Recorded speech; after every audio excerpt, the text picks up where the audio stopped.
नमस्कार दोस्तों, स्वागत है फिर से एक बार आपके अपने चैनल अमरजीत गौरव पर। आज है 14 जुलाई 2020 के करेंट अफेयर्स। जितनी भी इम्पोर्टेंट क्वेश्चन बन सकते हैं सारे इस वीडियो में डिस्कस करेंगे। आज के इस वीडियो का पीडीएफ फाइल आप इस वीडियो के डिस्क्रिप्शन बॉक्स में दे दिया है, आप डाउनलोड कर सकते हैं। तो चलिए स्टार्ट करते हैं। पहला क्वेश्चन है, किसको प्रतिष्ठित CII-ITC सस्टेनेबिलिटी अवार्ड 2019 से पुरस्कृत किया गया है?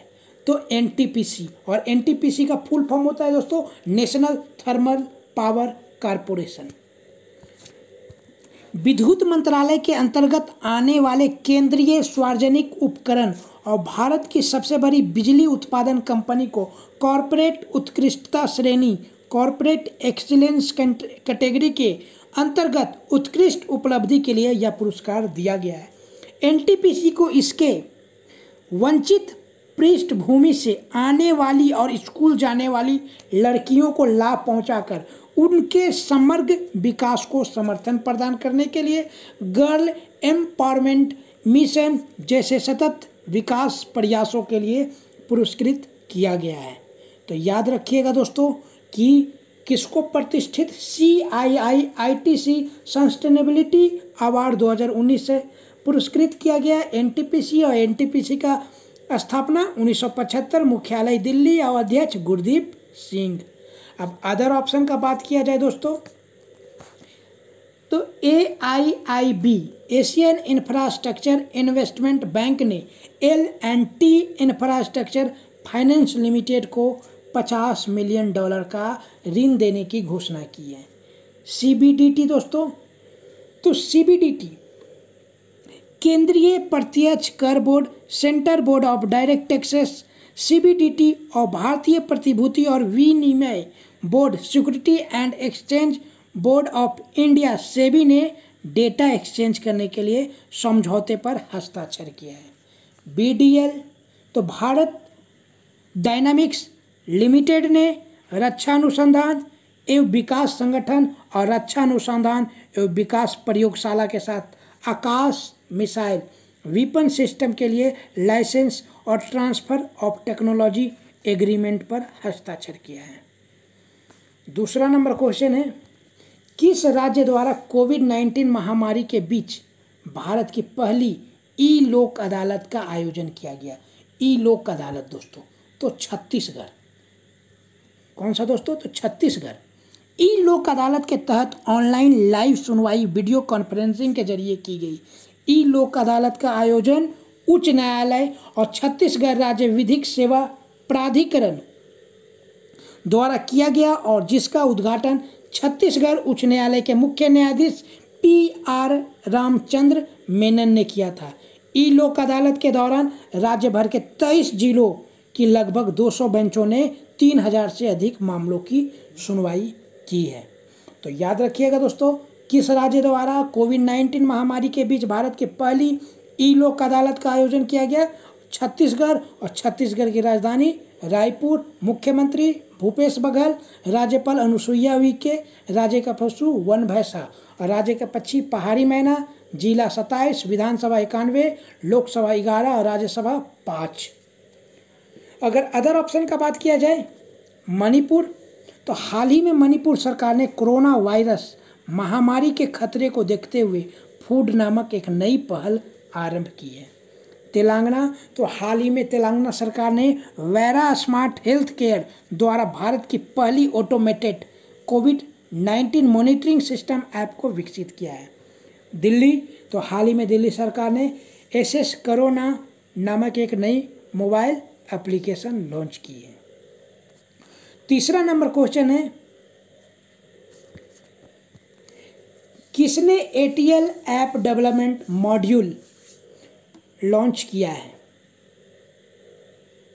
तो नीति आयोग ने दोस्तों, नीति आयोग ने ATL app development module launch किया है।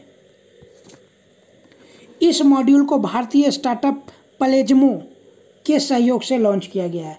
ATL app development module tinkering labs के तहत आने वाले समय में स्कूली छात्रों के कौशल में सुधार करेगा और उन्हें ऐप उपयोगकर्ता से ऐप का विकसित करने वाला बनाएगा। ये मॉड्यूल युवा इनोवेटर्स को विभिन्न भारतीय भाषाओं में मोबाइल ऐप बनाने में सक्षम बनाएगा। और दोस्तों याद रखिएगा, किसके सहयोग से? तो प्लेजमो के सहयोग से नीति आयोग बनाएगा। और प्लेजमो के मुख्य कार्यकारी अधिकारी अमोल पलसीकर हैं। अब बात करते हैं नीति आयोग दोस्तों। तो NITI Aayog national institution for transforming India, इसका फुल फॉर्म होता है। और इसके अध्यक्ष नरेंद्र मोदी। स्थापना 1 जनवरी 2015। मुख्यालय नई दिल्ली। CEO अमिताभ कांत और उपाध्यक्ष राजीव कुमार हैं। अब अदर ऑप्शन का बात किया जाए दोस्तों, तो NCLAT भारत सरकार द्वारा राष्ट्रीय कंपनी विधि अपील अधिकरण नेशनल कंपनी लॉ अपीलेटर ट्रिब्यूनल के चेयरपर्सन जस्टिस बंसीलाल भट्ट का कार्यकाल बढ़ा दिया गया है। उनका कार्यकाल अगले 3 महीने अथवा अगले आदेश तक के लिए बढ़ा दिया गया है। SBM बैंक, तो SBM बैंक ने स्मार्ट पेमेंट सुविधा के लिए मास्टर कार्ड के साथ पार्टनरशिप की है।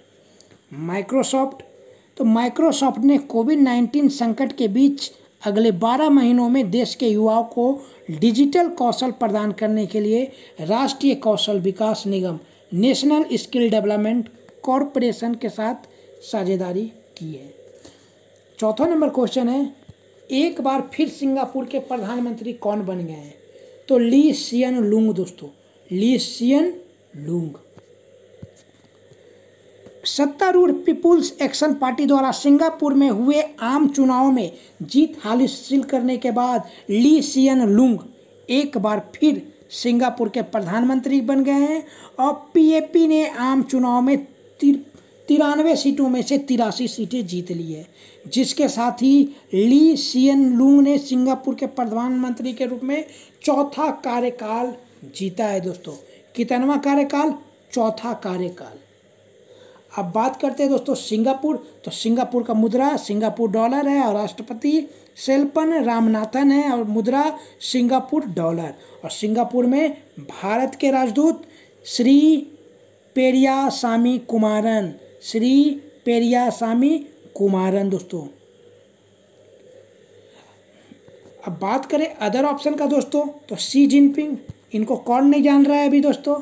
तो शी जिनपिंग राष्ट्रपति हैं चीन के और चीन में भारत के राजदूत विक्रम मिस्त्री हैं। और प्रधानमंत्री चीन के ली कचियांग, राजधानी बीजिंग, मुद्रा युआन।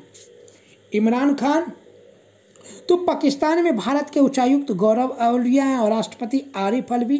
प्रधानमंत्री इमरान खान है पाकिस्तान के, राजधानी इस्लामाबाद, मुद्रा पाकिस्तानी रुपया। शेख हसीना दोस्तों, तो शेख हसीना प्रधानमंत्री है बांग्लादेश की और बांग्लादेश में भारत की राजदूत रीवा गांगुली दास। और बांग्लादेश की राजधानी ढाका, बांग्लादेश का मुद्रा टका और बांग्लादेश के राष्ट्रपति अब्दुल हामिद। 5वां नंबर क्वेश्चन है, शॉर्ट डॉक्यूमेंट्री के लिए दादा साहेब फाल्के पुरस्कार 2020 किसने जीता? शॉर्ट डॉक्यूमेंट्री के लिए दादा साहेब फाल्के पुरस्कार 2020 किसने जीता है दोस्तों? तो के जंग ठी थोंगडोक ने। अरुणाचल प्रदेश के फिल्म निर्माता के जंग डी थोंगडोक को उनकी शॉर्ट डॉक्यूमेंट्री ची लुपो के लिए दादा साहेब फाल्के पुरस्कार 2020 दिया गया है। ची लुपो केजांग डी थोंगडोक द्वारा हनी हटिंग मधुमक्खी छत्तों से शहद इकट्ठा करने का काम पर बनाई गई एक शॉर्ट डॉक्यूमेंट्री है। अब बात करते हैं दोस्तों शॉर्ट डॉक्यूमेंट्री के लिए दादा साहेब फाल्के पुरस्कार 2020 किसे दिया गया? तो केजंग डी थोंगडोक को। और दादा साहेब फाल्के पुरस्कार 2020 किस अभिनेता को दिया गया था? तो दोस्तों ऋतिक रोशन को, सुपर 30 मूवी बनाने के लिए दोस्तों। और जो शॉर्ट डॉक्यूमेंट्री के लिए दादा साहेब, तो ये शॉर्ट डॉक्यूमेंट्री के लिए हो गया दादा साहेब फाल्के पुरस्कार 2020 जी। जो अब बात करते हैं दोस्तों दादा साहेब फाल्के पुरस्कार, जिसकी स्थापना 1969 को हुई थी। दादा साहेब फाल्के पुरस्कार भारत सरकार की ओर से दिए जाने वाला एक वार्षिक पुरस्कार है जो किसी व्यक्ति विशेष को भारतीय सिनेमा में उसके आजीवन योगदान के लिए दिया जाता है। 17वें समारोह में पहली बार यह सम्मान अभिनेत्री देविका रानी को प्रदान किया गया। ये भी इम्पोर्टेंट है दोस्तों कि पहली बार देविका रानी को 17वें समारोह में प्रदान किया गया था। तो याद रखिएगा दोस्तों कि शॉर्ट डॉक्यूमेंट्री के लिए दादा साहेब फाल्के पुरस्कार 2020 किसे मिला, तो केजंग थीथुंगडोक को। अब फिल्म की जगत में बात करेंगे दोस्तों तो सुपर 30 फिल्म के लिए ऋतिक रोशन को दादा साहेब फाल्के पुरस्कार 2020 से सम्मानित किया गया। अब बात करते हैं अदर ऑप्शन का। निगार जौहर, पाकिस्तानी सेना ने मेजर जनरल निगार जौहर को पहली महिला लेफ्टिनेंट जनरल नियुक्त करने का ऐलान किया है। इंद्रमणि पांडे, तो इंद्रमणि पांडे को जिनेवा स्थित संयुक्त राष्ट्र और अन्य अंतर्राष्ट्रीय संगठनों के लिए भारत के अगले अस्थायी प्रतिनिधि के रूप में नियुक्त किया गया है। रविंदर भाकर, तो रविंदर भाकर ने केंद्रीय फिल्म प्रमाणन बोर्ड के नए मुख्य कार्यकारी अधिकारी के रूप में नियुक्त किए गए हैं। छठा नंबर क्वेश्चन है, अस्टायरियन ग्रैंड प्रिक्स 2020 किसने जीता है? अस्टायरियन ग्रैंड प्रिक्स 2020 तो लुइस हैमिल्टन ने दोस्तों, लुइस हैमिल्टन ने वाल्टेरी बोटास को हराकर। पहला नंबर पे लुइस हैमिल्टन, दूसरे नंबर पे वाल्टेरी बोटास। लुइस हैमिल्टन जो कि ब्रिटेन के मर्सिडीज रेसर हैं ने ऑस्ट्रिया में स्पिलबर्ग के रेड बुल रिंग में हुई अस्टायरियन ग्रैंड प्रिक्स 2020 जीत ली है। यह साल 2020 फार्मूला 1 वर्ल्ड चैंपियनशिप की दूसरी रेस थी और अस्टायरियन ग्रैंड प्रिक्स की पहली रेस थी। तो याद रखिएगा दोस्तों, अस्टायरियन ग्रैंड प्रिक्स 2020 किसने जीता? लुइस हैमिल्टन ने। किसको हरा के? Valtteri Bottas. अब अदर ऑप्शन का बात किया जाए, वाल्टेरी बोटास, तो हाल ही में वाल्टेरी बोटास ने F1 ऑस्ट्रियन ग्रैंड प्रिक्स 2020 खिताब जीता है। याद रखिएगा दोस्तों, F1 ऑस्ट्रियन ग्रैंड प्रिक्स 2020 खिताब जीता है। किसको हरा के? लुइस हैमिल्टन को हरा के दोस्तों।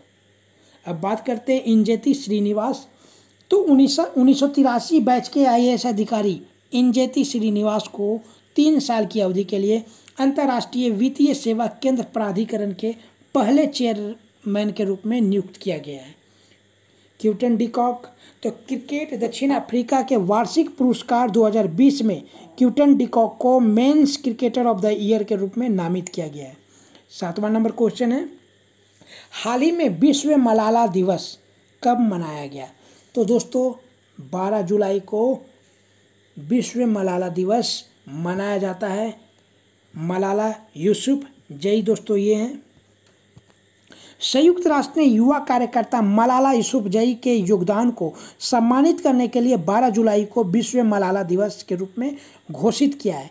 मलाला दिवस को दुनिया भर में महिलाओं और बच्चों के अधिकारों का सम्मान करने के लिए मलाला यूसुफजई के जन्मदिन के मनाया गया है। तो अब बात करते हैं दोस्तों, विश्व मलाला दिवस मनाया गया 12 जुलाई को। अब इनसे रिलेटेड इम्पोर्टेंट जो फैक्ट है दोस्तों वो हम लोग देखेंगे, इनके पुरस्कार देखेंगे। उन्हें पाकिस्तान सरकार द्वारा पहली बार साल 2012 में राष्ट्रीय युवा शांति पुरस्कार से सम्मानित किया गया था।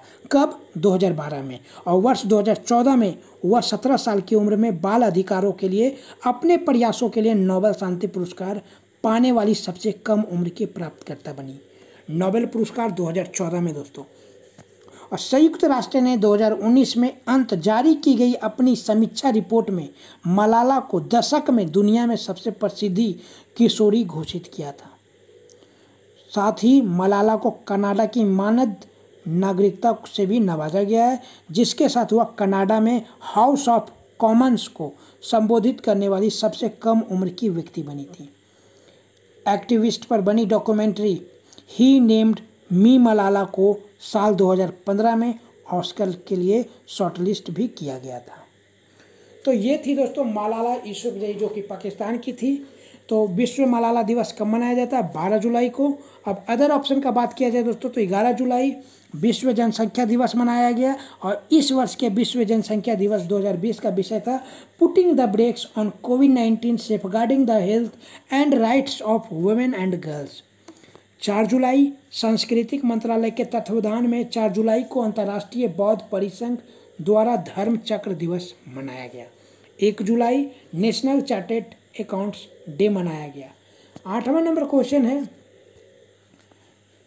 गूगल भारत में कितना बिलियन अमेरिकी डॉलर का निवेश करेगा दोस्तों? तो 10 बिलियन डॉलर। गूगल भारत में कितना बिलियन अमेरिकी डॉलर का निवेश करेगा? 10 बिलियन डॉलर। गूगल के सीईओ सुंदर पिचई ने Google for India digitisation fund के लिए 10 बिलियन डॉलर की राशि देने की घोषणा की है। इस फंड के अंतर्गत गूगल भारत में आने वाले 5 से 7 वर्षों में लगभग 75,000 करोड़ रुपया का निवेश करेगा। यह निवेश इक्विटी निवेश, साझेदारी और परिचालन बुनियादी ढांचे में पारिस्थितिक तंत्र के निवेश के जरिए किया जाएगा। तो याद रखिएगा दोस्तों, गूगल भारत में कितना बिलियन अमेरिकी डॉलर का निवेश करेगा? तो 10 बिलियन। और गूगल के जो सीईओ हैं सुंदर पिचई हैं, मुख्यालय कैलिफोर्निया, संयुक्त राज्य अमेरिका, और स्थापना गूगल का 4 सितंबर 1998 को हुआ था। तो ये था दोस्तों आज का करंट अफेयर्स। और दोस्तों कल का जो क्वेश्चन ऑफ द डे का क्वेश्चन था कि किस राज्य ने आईटी पेशेवरों के लिए नौकरी पोर्टल क्रमभूमि का शुभारंभ किया? तो पश्चिम बंगाल सरकार ने दोस्तों। और आज का क्वेश्चन ऑफ द डे का क्वेश्चन है जो आपको कमेंट बॉक्स में बताना है कि गरीब कल्याण रोजगार अभियान कहाँ से शुरू किया गया। ये आपको कमेंट बॉक्स में बताना है दोस्तों। अगर वीडियो आपको अच्छा लगे तो लाइक, शेयर एंड सब्सक्राइब करना ना भूलें दोस्तों। कम से कम एक ग्रुप में तो आप शेयर ज़रूर करें, तो अपने स्टडी ग्रुप में शेयर करना ना भूलें। फिर मैं कल आऊँगा दोस्तों नए वीडियो के साथ, नए करंट अफेयर्स लेके। तब तक के लिए आपका दिन शुभ हो। Thank you for watching. Please share, like, subscribe and don't forget to ring the bell icon.